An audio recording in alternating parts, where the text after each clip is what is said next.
भारत में बौद्ध धर्म को अक्सर नजरअंदाज किया जाता है और उनके दावों को न्याय नहीं मिलता। इसका एक बड़ा उदाहरण बोधगया के महाबोधि विहार से जुड़ा विवाद है। बाबा साहेब डॉक्टर भीमराव अंबेडकर ने 25 दिसंबर 1954 को कहा था कि वैदिक परंपरा में यज्ञ तो था, लेकिन मंदिरों की परंपरा नहीं थी। इसलिए अगर हम खुदाई करें तो 1500 से 2000 साल पहले की वैदिक शैव या वैष्णव मूर्तियां नहीं मिलेंगी। ज्यादातर मूर्तियां 700 से 800 ईस्वी की ही मिलती हैं। डॉक्टर अंबेडकर ने यह भी कहा था कि महाराष्ट्र के पंढरपुर में कभी बौद्ध मंदिर हुआ करते थे।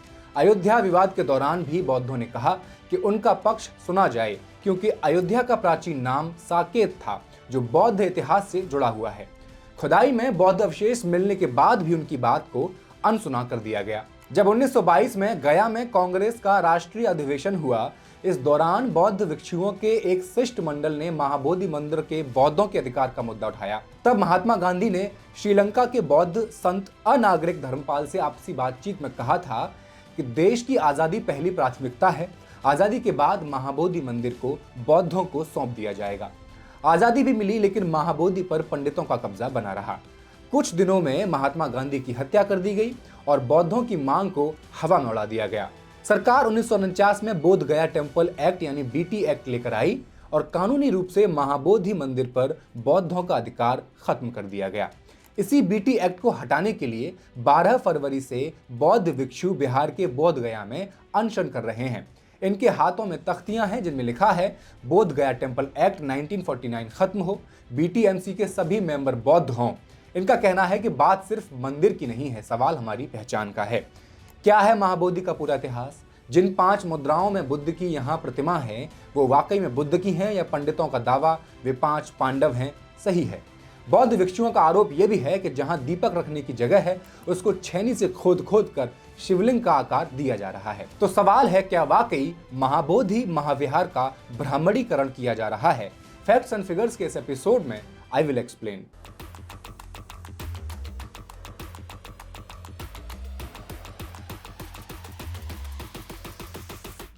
नमस्कार, मैं हेमंत और आप मॉलिटिक्स देख रहे हैं। तारीख 20 अप्रैल 1992।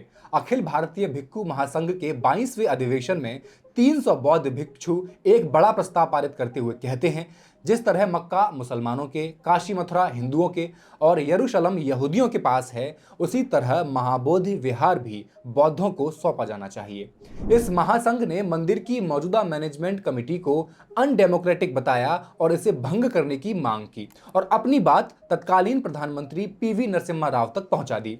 इसके बाद 3 मई 1992 को नई दिल्ली में हुए अखिल भारतीय बौद्ध महासम्मेलन में कुछ ठोस मांगें रखी गईं, जैसे महाबोधि विहार का पूरा नियंत्रण बौद्धों को दिया जाए, मंदिर से शिवलिंग हटा दिया जाए, परिसर को पंच पांडव मंदिर से मुक्त किया जाए।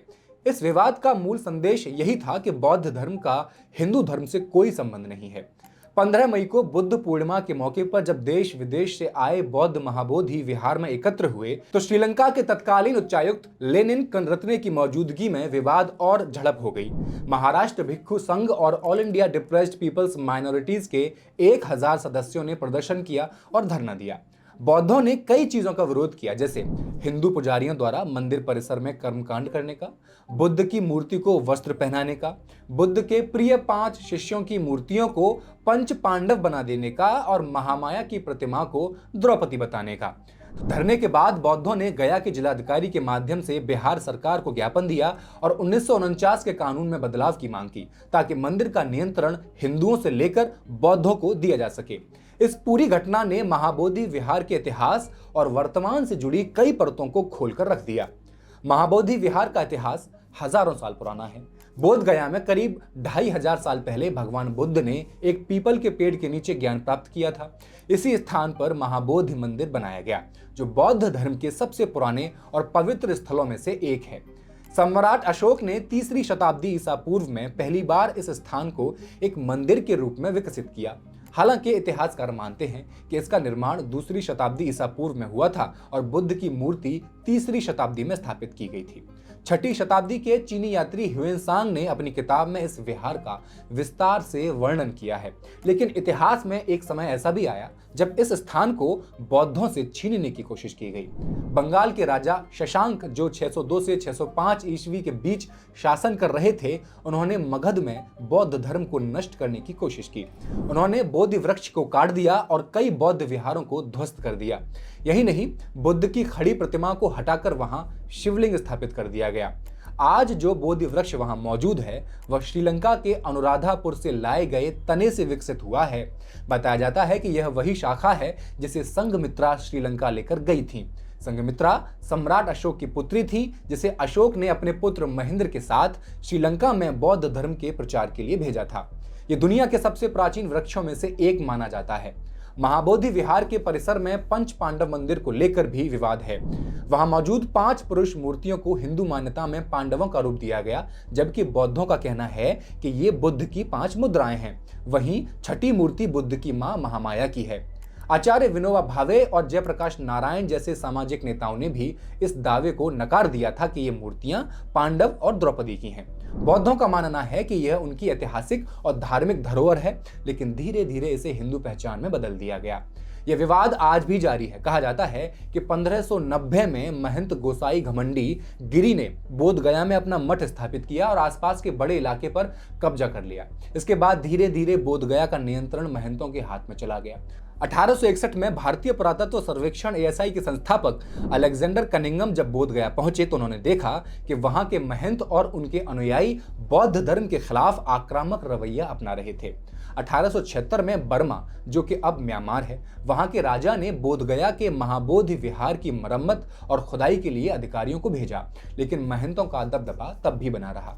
आखिरकार 1880 में ब्रिटिश सरकार ने खुदाई की अनुमति दे दी, जिसमें वज्रासन समेत कई ऐतिहासिक अवशेष मिले, लेकिन इसके बावजूद मंदिर परिसर पर महंतों का कब्जा बना रहा। फिर आया 1886। ब्रिटिश अखबार लंदन टेलीग्राफ में पत्रकार एडविन अर्नाल्ड ने एक लेख लिखा, जिसमें बोध गया और महाबोधि विहार की दयनीय स्थिति का जिक्र किया गया था। इस लेख ने श्रीलंका के बौद्ध नेता अनागरिक धर्मपाल को झकझोर दिया।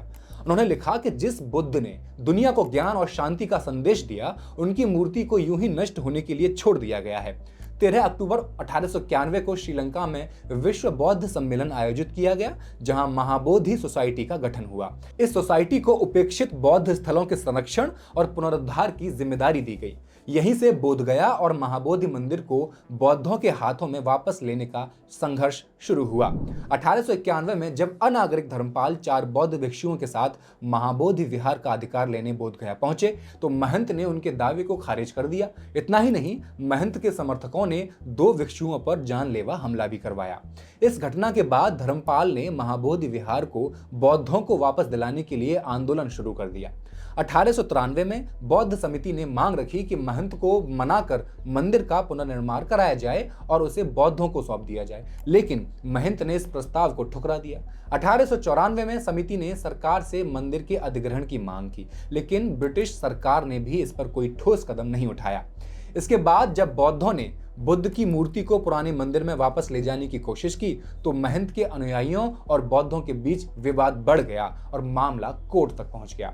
यह कानूनी लड़ाई कई सालों तक चलती रही। ब्रिटिश वायसराय लॉर्ड कर्जन ने भी महंत को समझौते का संदेश भेजा, लेकिन महंत किसी भी तरह का समझौता करने के लिए तैयार नहीं थे।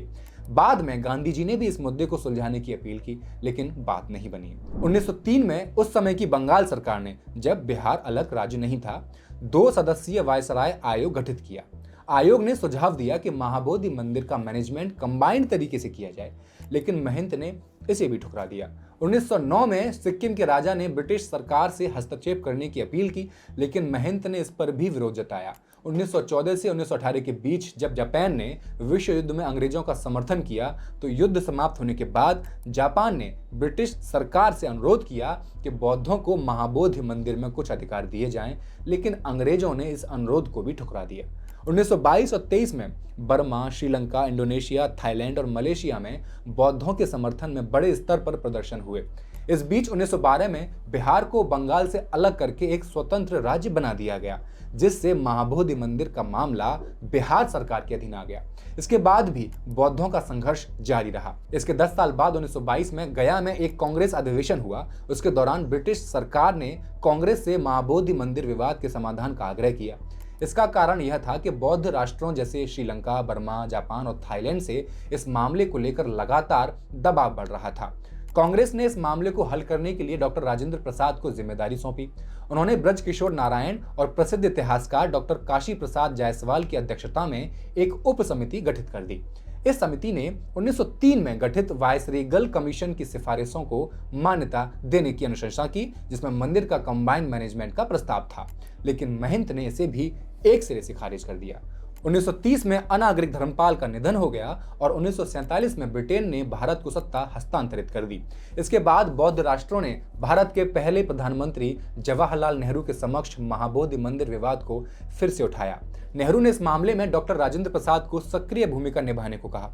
इसके बाद डॉक्टर प्रसाद ने बिहार के तत्कालीन मुख्यमंत्री डॉक्टर श्री कृष्ण सिंह को प्रेरित किया और उनके प्रयासों से बोधगया मंदिर अधिनियम 1949 पारित किया। बोधगया मंदिर अधिनियम 1949 की मुख्य विशेषताएं इस प्रकार थीं। 8 सदस्यीय प्रबंधन समिति होगी, जिसमें 4 सदस्य हिंदू और 4 सदस्य बौद्ध होंगे।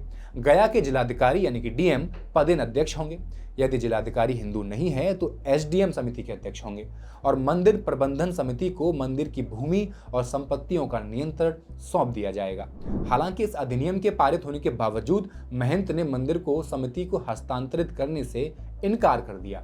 अंततः राष्ट्रपति डॉक्टर राजेंद्र प्रसाद को खुद महंत को मनाने के लिए बोधगया जाना पड़ा। 23 मई 1953 को तत्कालीन उपराष्ट्रपति डॉक्टर सर्वपल्ली राधाकृष्णन बोधगया पहुंचे और महाबोधि मंदिर का नियंत्रण लेकर समिति को विधिवत हस्तांतरित कर दिया गया।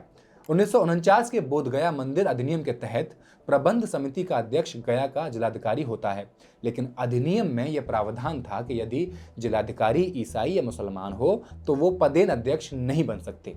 इस कारण अब तक सिर्फ एक सिख जिलाधिकारी इस पद पर आसीन हो सका है। अब ध्यान देने वाली बात यह है कि समिति में 4 हिंदू और 4 बौद्ध सदस्य होते हैं, लेकिन इसके बावजूद हिंदू बहुमत बना रहता है, क्योंकि अधिनियम में अधीक्षक यानी सुपरिंटेंडेंट का कोई प्रावधान नहीं था। फिर भी भंते ज्ञान जगत इस पद पर काबिज हुए। भंते ज्ञान जगत न केवल विश्व हिंदू परिषद के मार्गदर्शक मंडल के अध्यक्ष थे, बल्कि धर्म संसद के सदस्य भी थे। उन्होंने तर्क दिया कि विश्व हिंदू परिषद सभी धर्मों की मूलभूत एकता में विश्वास करती है, इसलिए एक बौद्ध भिक्षु और विहिप का सदस्य होने में कोई विरोधाभास नहीं है। वाह! इस दोहरी आस्था के कारण और जिलाधिकारी के पदेन अध्यक्ष होने के चलते हिंदू सदस्यों का वर्चस्व बना रहा। इस पे बौद्धों की आपत्तियां होना जायज था। बौद्ध भिक्षु संघ का आरोप है कि 1949 के अधिनियम में महंत को अत्यधिक अधिकार मिले हुए हैं। आज तक समिति का कोई अध्यक्ष या सचिव बौद्ध क्यों नहीं बना है? महंत और उनके समर्थकों ने महाबोधि मंदिर को हिंदू नियंत्रण में बनाए रखा है। महंत के प्रवक्ता जयराम गिरी ने स्पष्ट कहा था कि हिंदू किसी भी कीमत पर महाबोधि विहार नहीं छोड़ेंगे। इसी तरह समिति के हिंदू सदस्य और सर्वोदयी नेता द्वारिको सुंदरानी ने भी यथास्थिति बनाए रखने का समर्थन किया था। विश्व हिंदू परिषद और भाजपा का रुख हमेशा मंदिर पर हिंदू नियंत्रण बनाए रखने के पक्ष में रहा है, लेकिन बौद्धों के बढ़ते विरोध को देखते हुए लालू प्रसाद यादव की सरकार ने 1994 में बोधगया महाविहार विधेयक पेश किया था। इस विधेयक के तहत महाबोधि की मैनेजमेंट कमेटी में 8 सदस्य बौद्ध होंगे, जिन्हें सरकार नामित करेगी। कमेटी एक सचिव और उपाध्यक्ष चुनेगी। गया के जिलाधिकारी पदेन अध्यक्ष होंगे। यदि लालू प्रसाद यादव का यह विधेयक पारित हो जाता तो महंत का 450 साल पुराना नियंत्रण समाप्त हो जाता। इसलिए विधानसभा में इसे पारित नहीं करने दिया गया और आज भी यहाँ 1949 का अधिनियम ही लागू है, जिसके तहत हिंदू बहुमत में बने हुए हैं। बोधगया महाबोधि विहार विवाद भारतीय समाज, सत्ता, विधायिका और न्यायपालिका की उस प्रवृत्ति को उजागर करता है जहां हिंदू धार्मिक पक्षधरता को प्राथमिकता दी जा रही है, जबकि बौद्धों की आवाज को अनसुना किया गया। बोधि विहार की मुक्ति इसलिए संभव नहीं हो सकी क्योंकि लालू सरकार के बाद किसी भी मुख्यमंत्री ने इस विषय पर गंभीरता नहीं दिखाई। अगर बौद्ध समुदाय को मैनेजमेंट कमेटी में निर्णायक मताधिकार मिल जाता तो मंदिर के नियंत्रण का स्वरूप बदल सकता था। 1994 के विधेयक में बौद्धों के सदस्यों को चुनने का अधिकार सरकार को दिया गया था, जिसे बौद्धों ने सरकारी दखल मानकर अस्वीकार कर दिया। बौद्ध समुदाय की प्रमुख मांगों में बोध गया का नाम बदलकर बुद्ध गया करना भी शामिल है, ठीक वैसे ही जैसे पटना सिटी का नाम पटना साहिब कर दिया गया। सरकार ने महाविहार में हिंदू कर्मकांडों पर रोक लगा दी और सरोवर में मूर्ति विसर्जन पर भी प्रतिबंध लगाया, लेकिन इसके बावजूद मंदिर पर हिंदू वर्चस्व बरकरार रहा। बौद्धों ने इसे मुक्त कराने की शपथ तो ले रखी है, लेकिन वे आज भी अपनी इस लड़ाई की पूर्णता की प्रतीक्षा कर रहे हैं। बोध गया विवाद इस सच्चाई को उजागर करता है कि हिंदू धार्मिक विषयों पर सरकारें बहुत जल्दी निर्णय लेती हैं, लेकिन बौद्धों के पक्ष में ऐसा नहीं होता है। भारतीय जनतंत्र में बौद्धकालीन संस्कृति की झलक तो दिखती है, लेकिन बौद्ध समुदाय को उसका असली हक नहीं मिलता। अंबेडकर विचारक डॉक्टर प्रदीप आगलावे कहते हैं कि भारत के कई बड़े हिंदू तीर्थ स्थल पहले बौद्ध विहार, स्तूप और चैत्य थे, लेकिन बाद में उन्हें हिंदू मंदिर बना दिया गया। जगन्नाथपुरी, तिरुपति बालाजी, पंढरपुर, कांचीपुरम और महाकालेश्वर इसके उदाहरण हैं।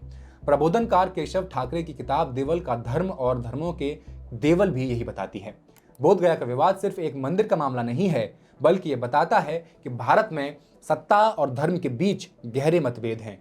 बौद्धों की मांगें आज भी अनसुनी हैं। 1994 का विधेयक राजनीतिक इच्छाशक्ति की कमी के कारण पास नहीं हो सका और हिंदू संगठनों का मंदिर पर कब्जा बना हुआ है। बोध गया की मुक्ति अभी अधूरी है और बौद्ध समुदाय की लड़ाई जारी है। बोध गया के महंत सिर्फ मंदिर के पुजारी नहीं हैं, बल्कि वे ऊंची जातियों और जमींदारों के प्रतिनिधि भी हैं। उन्होंने महाबोधि विहार पर कब्जे के साथ साथ बड़ी बड़ी जमीनों पर भी मालिकाना हक जमा रखा है। वे बिहार के बड़े जमींदारों में गिने जाते हैं। उनके खिलाफ छात्र युवा संघर्ष वाहिनी ने जमीन वापस लेने के लिए लंबी लड़ाई लड़ी थी।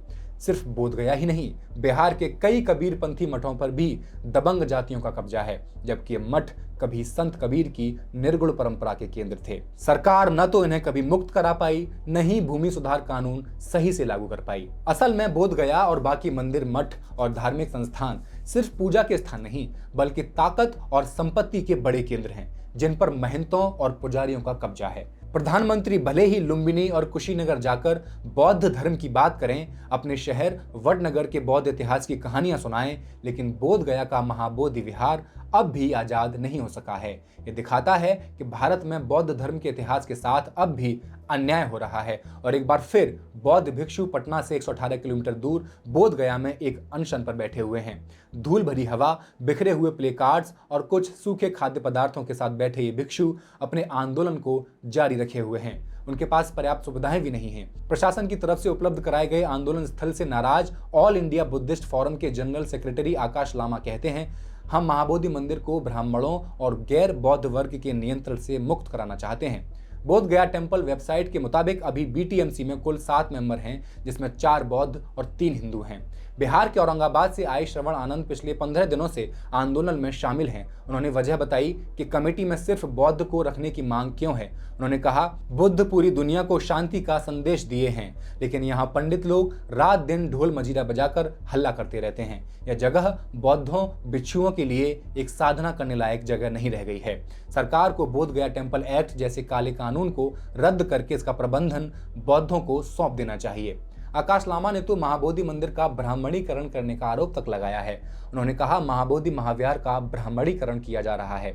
मंदिर के प्रबंधन और अनुष्ठानों में ब्राह्मणवादी प्रथाओं का प्रभाव बढ़ रहा है, जिससे बौद्ध समुदाय की आस्था और विरासत को गहरी ठेस पहुंची है। पंडित पर्यटकों को महामाया की मूर्ति को अन्नपूर्णा देवी और बुद्ध की मूर्ति को पांडव बताते हैं। वहीं दीपक रखने की जगह को छेनी से खोद कर शिवलिंग का आकार दिया जा रहा है। तो वहीं आंदोलनकारियों के आरोपों पर बीटीएमसी मेंबर अरविंद कुमार सिंह का कहना यह है कि आंदोलनकारी झूठे आरोप लगा रहे हैं। जो भी वहां शिवलिंग या हिंदू देवता की मूर्ति है, सब हजारों साल पहले की है। वर्तमान में किसी का दम नहीं है कि कोई किसी मंदिर की मूर्ति को छेड़छाड़ कर सके। हम सभी बीटीएमसी मेंबर का आपस में काफी अच्छा सामंजस्य भी है।